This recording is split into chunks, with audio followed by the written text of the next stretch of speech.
अब हम लोग देखेंगे फाइल ऑर्गेनाइजेशन के बारे में। फाइल ऑर्गेनाइजेशन क्या है, आप इसको ऐसे समझो। देखो मैंने बताया था फाइल क्या है, file is a collection of records.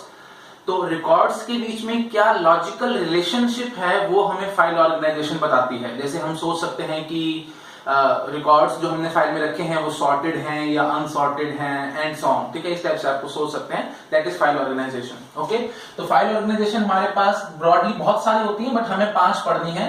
पहली है पाइल और heap, second is sequential file, next is indexed sequential file, next is B plus tree and then B tree, ठीक है। इन सब के बारे में हम लोग डिटेल में देखेंगे। तो फर्स्ट है हमारे पास पाइल और हीप, ठीक है। तो पाइल या हीप क्या है ऐसे समझो।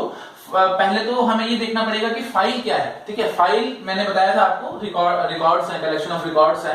तो अगर हम उसको एग्जैक्टली देखें तो क्या है, file is link list of blocks, ठीक है। तो ब्लॉक्स हैं हमारे पास, जैसे ये हमने हार्ड डिस्क बनाई है, ये कुछ ब्लॉक्स हैं। तो हमने एक लिंक लिस्ट तैयार कर ली इनकी, उसको हम लोग फाइल बोल सकते हैं, ठीक है। जैसे हमारे पास पहला यू कैन से ब्लॉक हमने ये लिया था, या फाइल ने पहला ब्लॉक ये लिया, सेकंड ब्लॉक मान लेते हैं उसने ये ले लिया, तो एक किस्म से हम लिंक लिस्ट तैयार कर रहे हैं।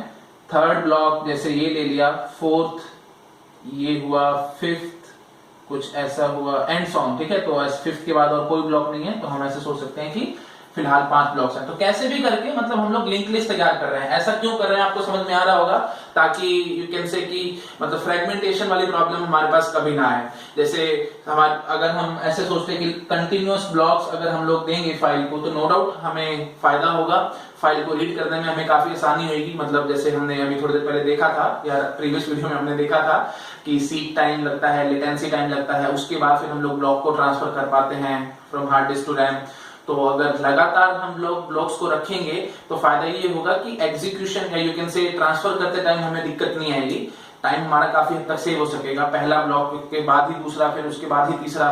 तो हमने न्यूमेरिकल भी आपको दिखाए थे प्रीवियस वीडियो में, तो आप वो वीडियो देख सकते हैं। उसमें मैंने आपको बताया था कि efficiency will be very very high, ठीक है, अगर हम लोग लगातार ब्लॉक्स को देखेंगे तो।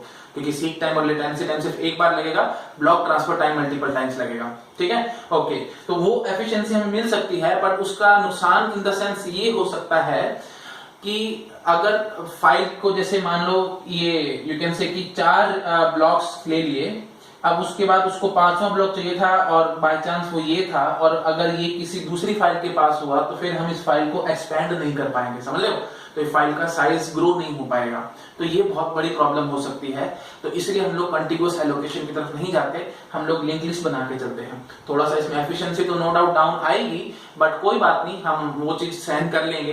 बट फाइल का साइज तो हम आराम से ग्रो कर सके, ये हमारा प्राइमरी एम रहता है, इसलिए हम लोग लिंक लिस्ट बना के चलते हैं, ठीक है। कंटिन्यूअस रखेंगे तो मैं एक बार फिर भी बोल देता हूँ दोबारा से, कंटिन्यूअस में प्रॉब्लम ये आ सकती है, जैसे हमने पहले 4 रिकॉर्ड्स या 4 ब्लॉक्स किसी फाइल को दे दिए और ये 4 किसी दूसरे फाइल के पास हैं, तो अगर ये वाली फाइल ग्रो करना चाहती है, इसको और आगे मतलब ब्लॉक्स चाहिए, तो फिर हम लोग नहीं दे पाएंगे, क्योंकि नेक्स्ट ब्लॉक जो है वो किसी दूसरे फाइल के पास ऑलरेडी होगा। तो that will create problem for us, ठीक है। इसलिए हम लोग वो सब नहीं करते। ओके, आगे बढ़ते हैं। तो ब्लॉक में कंटेन मल्टीपल रिकॉर्ड्स, ठीक है, ये तो हमने आपको बताई थी पहले भी कि मल्टीपल रिकॉर्ड्स हो सकते हैं ब्लॉक के अंदर। अच्छा, next point, if records in a file are unsorted then we call it as a pile. ये बात याद रखना, जो हमने रिकॉर्ड्स रखे हैं ना ब्लॉक के अंदर, जैसे ये चीज आपको याद आ रही होगी, मैंने बताया था ये ब्लॉक है तो बीच में इंटर रिकॉर्ड गैप, फिर नेक्स्ट मतलब ये रिकॉर्ड आया, फिर नेक्स्ट रिकॉर्ड आया, फिर इंटर रिकॉर्ड गैप आया, फिर कुछ रिकॉर्ड आया एंड सो ऑन। तो ये जो रिकॉर्ड्स हम रख रहे हैं ना, इनमें यू कैन से कि ये सब अनसॉर्टेड है। अनसॉर्टेड इन द सेंस एक के बाद एक हमने बस एज इट इज डाल दिए हैं, ठीक है। कोई किसी प्राइमरी की या किसी वैल्यू के ऊपर या यू कैन से किसी फील्ड के ऊपर हमने इनको सॉर्ट करके नहीं रखा है, ठीक है। That is the basic meaning. Okay, अच्छा, तो इस टाइप से अगर होगा तो हम उसको क्या बोलेंगे, पाइल या हीप, ठीक है। तो आपको नाम से समझ में आ रहा होगा ना, जैसे हमने नेक्स्ट वन में यही लिखा है कि here records are stacked up और piled up one after another, इसलिए हम इसको पाइल कह रहे हैं, ठीक है। एक के बाद एक हम बस रिकॉर्ड्स रख के चले जा रहे हैं ब्लाइंडली, ठीक है। ओके, अच्छा, अब हम इसमें देखते हैं इंसर्शन कैसे होगी। तो insertion of records is done by stacking. ये तो मैंने अभी आपको बताया, एक के बाद एक पाइल अप करते जा रहे हैं हम लोग रिकॉर्ड्स को, इसलिए हम इसको कह सकते हैं कि स्टैकिंग हमने यूज करी है। उसके बाद नेक्स्ट है searching. Searching of record, I think आप समझ पा रहे होंगे। सर्च कैसे करोगे, अगर आपको किसी की रिकॉर्ड को सर्च करना है, आपने कोई फील्ड की वैल्यू दे दी, से कोई भी वैल्यू, से प्राइमरी की वैल्यू दे दी आपने, और आपने मतलब आप चाह रहे हैं कि वो रिकॉर्ड मेरे पास आ जाए, या यू कैन से आप उसकी मतलब पूरा रिकॉर्ड देखना चाहते हैं प्राइमरी की हेल्प से, तो हमें सर्चिंग करनी पड़ेगी। तो जब हम लोग सर्च करेंगे तो सर्च विल बी लीनियर और ब्रूट फोर्स। क्यों? क्योंकि रिकॉर्ड सॉर्टेड फैशन में तो है नहीं, तो बाइनरी सर्च की तो मैं बात कर ही नहीं सकता। तो फिर हमें क्या लगानी पड़ेगी? लीनियर सर्च, और एक एक करके हमें देखने पड़ेंगे सारे के सारे रिकॉर्ड्स। तो वही हमने लिखा है कि searching of record is brute force, that is linear search. Okay, so we have to read in block one by one and search each and every record in it. तो वही बात है, हम क्या करेंगे, ब्लॉक को एक एक करके हार्ड डिस्क से रैम में लाते रहेंगे, और ब्लॉक को लाने के बाद फिर हम लोग उसके अंदर जितने भी रिकॉर्ड्स होंगे एक एक करके उनको भी देखेंगे। समझ रहे हो? मतलब पहले ब्लॉक उठा के हार्ड डिस्क से रैम में लाएंगे, लाने के बाद फिर उसके अंदर एक एक करके रिकॉर्ड देखेंगे। तो ऑब्वियसली बहुत टाइम कंज्यूमिंग काम होगा, बट कोई इलाज नहीं है, हमें ये सब करना पड़ेगा। ठीक है। अच्छा, उसके बाद if we want to delete any record, then first we have to search it and then we can delete it। ये बात तो बिल्कुल ऑब्वियस है, अगर आप किसी रिकॉर्ड को डिलीट करना चाहते हैं तो पहले हमें उसको सर्च करना पड़ेगा। मतलब जैसे अभी मैंने आपको बताया, लीनियर सर्च लगा के हम उसको सर्च करेंगे और उसके बाद फिर हम उसको डिलीट कर सकते हैं। अच्छा, और इंपॉर्टेंट बात आपको क्या याद रखनी है, deletion is not physical. Not physical का मतलब क्या है कि ऐसे समझो, अगर मैंने किसी रिकॉर्ड को डिलीट करना है तो डिलीशन का मतलब क्या होगा कि जो उससे नेक्स्ट रिकॉर्ड है मैं उसको मतलब इस जगह पे लेके, जैसे यहाँ पे कोई मैंने रिकॉर्ड डिलीट किया तो इस जगह पे मैं नेक्स्ट रिकॉर्ड को प्लेस कर दूंगा, फिर ये जगह खाली हो जाएगी तो उसके नेक्स्ट वाले को इधर प्लेस कर दूंगा, एंड सो ऑन। समझ रहे हो? तो वर्स्ट केस में क्या हो सकता है, अगर मैंने पहला ही रिकॉर्ड उठा के डिलीट कर दिया फाइल का, तो मेरे को पूरी फाइल पढ़नी पड़ जाएगी और एक एक करके सारे रिकॉर्ड्स को एक एक जगह शिफ्ट करना पड़ेगा। ठीक है, तो ये बहुत ज्यादा टाइम कंज्यूमिंग हो जाता है, तो इसलिए ऐसा नहीं किया जाता। हम लोग क्या करते हैं, इसलिए मैंने बोला है कि डिलीशन इज नॉट फिजिकल। तो जैसे जो भी रिकॉर्ड होगा ना, उस रिकॉर्ड के साथ हम लोग एक स्पेशल बिट अटैच करके रखेंगे या एक स्पेशल फील्ड रखेंगे, और 0 का मतलब हम मान सकते हैं कि ये रिकॉर्ड डिलीटेड है, और 1 का मतलब हम मान सकते हैं कि ये डिलीटेड नहीं है। ठीक है, इट इज नॉट डिलीटेड। वो आपकी मर्जी है, जैसे भी आप, वो तो इंप्लीमेंटेशन पे डिपेंड करेगा, 0 का मतलब डिलीशन है या 0 का मतलब डिलीटेड नहीं है, एंड सो ऑन। मैं तो सिंपल आपको एग्जांपल दे रहा हूँ कि हम एक बिट रख सकते हैं हर एक रिकॉर्ड के साथ जो हमें बताएगी कि ये डिलीटेड है या डिलीटेड नहीं है। ठीक है, तो उससे तो हम क्या करेंगे, डिलीशन में पहले सर्च करेंगे, सर्च करने के बाद बस जो भी रिकॉर्ड में मिल जाएगा उसके साथ जो भी एक्स्ट्रा बिट होगी हम उस बिट में 0 होगा तो 1 कर देंगे, 1 होगा तो 0 कर देंगे। मतलब इन द सेंस जो भी आप समझ पा रहे हैं कि हम लोग डिलीट करते टाइम बिट को ही चेंज करेंगे, बस पूरा रिकॉर्ड हम डिलीट नहीं करेंगे, क्योंकि पूरा रिकॉर्ड डिलीट करने के चक्कर में हमें पूरी की पूरी फाइल पढ़नी पड़ सकती है। ठीक है, तो बस ये चीज हमें माइंड में रखनी है। ओके, और फिर क्या होगा, फिर आप ये भी समझो, जब हम डिलीट कर देंगे तो क्या उस जगह पे मैं कोई और नया रिकॉर्ड डाल सकता हूँ? जैसे मेरे को कोई नया रिकॉर्ड इंसर्ट करना है तो क्या मैं उस जगह पे डाल दूं जहां पे हमने अभी डिलीशन करा था? बिल्कुल नहीं, क्योंकि मेरा रूल क्या है, insertion of record is done by stacking. ठीक है, क्योंकि आप ऐसे समझो, जहां पे आपने डिलीट करा था आपको वहीं इंसर्ट करना है, तो ऐसे तो कभी होएगा ही नहीं ना, हमें तो पूरा सर्च करना पड़ जाएगा, मतलब कौन सा रिकॉर्ड डिलीटेड है, कि जो भी हमें पहला रिकॉर्ड डिलीटेड नजर आ रहा होगा वहां पे जाके इंसर्शन करेंगे, तो फिर वही बात है, टाइम बहुत वेस्ट होगा, सर्च करना पड़ेगा, लीनियर सर्च हम लगाएंगे, ऑर्डर एंड टाइम हमारा वेस्ट हो जाएगा। तो इस सब से बचने के चक्कर में क्या करा जाता है, हम हमेशा स्टैकिंग ही फॉलो करेंगे, एंड में ही हम लोग इंसर्ट करेंगे। ठीक है, तो फिर इस स्पेस का क्या होगा, जो भी हमारे पास रिकॉर्ड डिलीटेड होंगे उनका क्या होगा, तो टाइम टू टाइम हम लोग गार्बेज कलेक्शन कर सकते हैं। गार्बेज कलेक्शन का मतलब क्या होगा कि जो भी रिकॉर्ड्स हमने डिलीट करे हैं तो उन सबको हटाते जाएंगे और नए रिकॉर्ड्स उनकी जगह पे, या मतलब जो नेक्स्ट रिकॉर्ड्स होंगे उनको हम लोग शिफ्ट करते जाएंगे पोजीशंस। ठीक है, समझ रहे हो? मतलब जैसे ये रिकॉर्ड डिलीटेड है तो जो नेक्स्ट रिकॉर्ड होगा हम उसको इसकी जगह पे ले आएंगे, फिर उससे नेक्स्ट रिकॉर्ड को फिर प्रीवियस जगह पे ले आएंगे, and so on.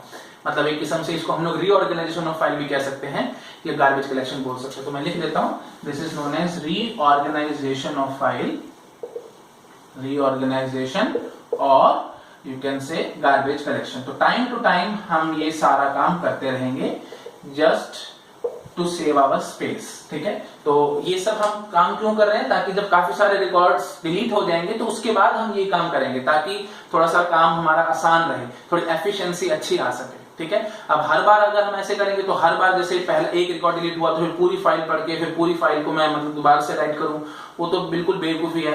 Rather 50-60 record delete हो जाए उसके बाद में ये काम करते तो उससे ज्यादा फायदा रहेगा। ठीक है, बस इसीलिए हम लोग रीऑर्गेनाइजेशन या garbage collection time to time करते रहेंगे। ठीक, ओके, कुछ क्वेश्चंस देखते हैं पाइल पे। देखो पहला क्वेश्चन है, if pile is stored in B blocks then on an average how many blocks are search for particular record. तो ये तो आई थिंक बहुत बेसिक क्वेश्चन है, कोई पर्टिकुलर रिकॉर्ड हमें सर्च करना है तो कितने ब्लॉक्स हमें सर्च करने पड़ेंगे ऑन एन एवरेज। मैंने आपको बताया था इसमें सर्चिंग कौन सी लग रही है, लीनियर सर्च। तो लीनियर सर्च में आई थिंक आपको पता होगा ऑन एन एवरेज हमें मतलब अगर n रिकॉर्ड्स हैं तो हमें n/2 सर्च करने पड़ते हैं। तो यहाँ पे हमारे पास b ब्लॉक्स हैं, तो ऑन एन एवरेज हमें कितने ब्लॉक्स सर्च करने पड़ेंगे, b/2। ठीक है, तो on an average b/2 blocks हमें सर्च करने पड़ सकते हैं। ठीक है, तो ये तो बहुत बेसिक सा क्वेश्चन था। नेक्स्ट क्वेश्चन हम क्या कह रहे हैं, if we want to search records on the basis of field which can be repeated. ठीक है, ध्यान रखना है, on a field which can be repeated, then on an average how many blocks are searched. ये बात बहुत important है। ये क्वेश्चन को मैंने बस थोड़ा सा ट्विस्ट किया है, थोड़ा सा आपको फ्लेवर देने के लिए कि गेट में मतलब कैसे आपको ट्विस्ट करके कंफ्यूज कर सकते हैं एग्जाम में। तो देखो, हमने ना रिकॉर्ड्स को सर्च करना है और जो फील्ड हम दे रहे हैं ना वो रिपीट हो सकती है। जैसे नेम है तो नेम हम मान लेते हैं से अमित, तो जहां जिस रिकॉर्ड में नेम अमित होगा वो सारे रिकॉर्ड में प्रिंट करवाना चाहता हूँ, यही मैं यहाँ एक किस्म से पूछना चाह रहा हूँ। तो कितने ब्लॉक्स हमें सर्च करने पड़ेंगे।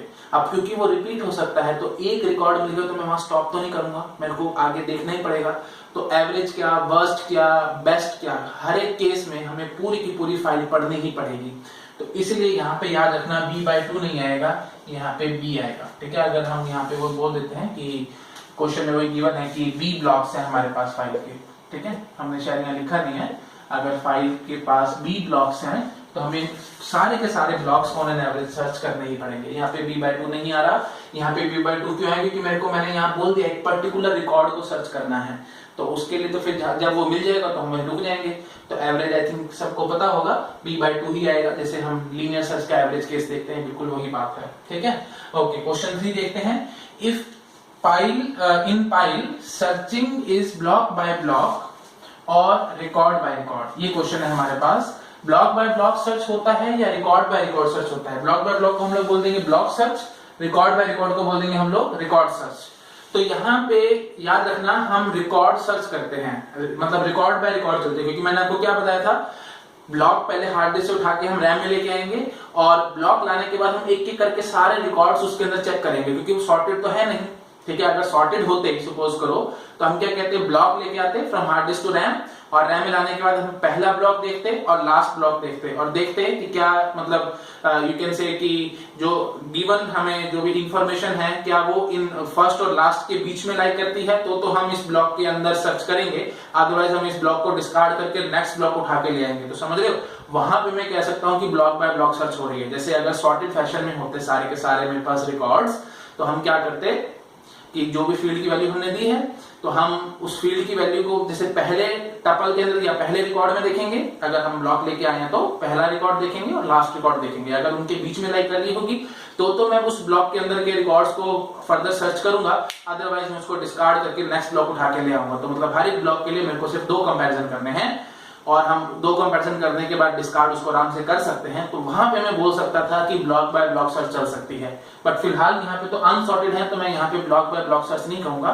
मैं यहाँ पे रिकॉर्ड बाय रिकॉर्ड सर्च कहूंगा, क्योंकि ब्लॉक लेके आने के बावजूद आप उसके अंदर सारे रिकॉर्ड्स चेक कर रहे हो। ठीक है, तो इसलिए यहाँ पे याद रखना फाइल के अंदर क्या चलता है, रिकॉर्ड सर्च, ब्लॉक सर्च नहीं होता, रिकॉर्ड सर्च हमारे पास यहाँ चलता है। ठीक है, ओके, तो इसी कारण से आप समझ पा रहे सर्चिंग बहुत इनएफिशिएंट है ना, और आई थिंक आपको पता होगा सर्चिंग ही सबसे मेजर ऑपरेशन होता है डेटाबेस के अंदर या डीबीएमएस में। हम लोग सिस्टम में जो भी ज्यादातर ऑपरेशंस हम क्या करते थे, सर्चिंग वाले होते थे। जैसे मैं बताता था आपको एसक्यूएल में हम लोग डेटा मैनिपुलेशन लैंग्वेज वाला पार्ट ज्यादा पढ़ा था ना हम लोगों ने, कि डेटा को कैसे रिट्रीव करना है, that is the major operation. तो वही ऑपरेशन यहाँ पे सबसे ज्यादा बेकार लग रहा होगा आपको, तो इसलिए पाइल को लार्जर डेटाबेसेस में हम लोग यूज नहीं करते हैं, स्मॉल डेटाबेसेस में ही चल सकता है। तो यही पॉइंट मैंने लास्ट लिखा है कि hence pile can't be used for larger databases because search is the major operation which is inefficient in the pile. ठीक है,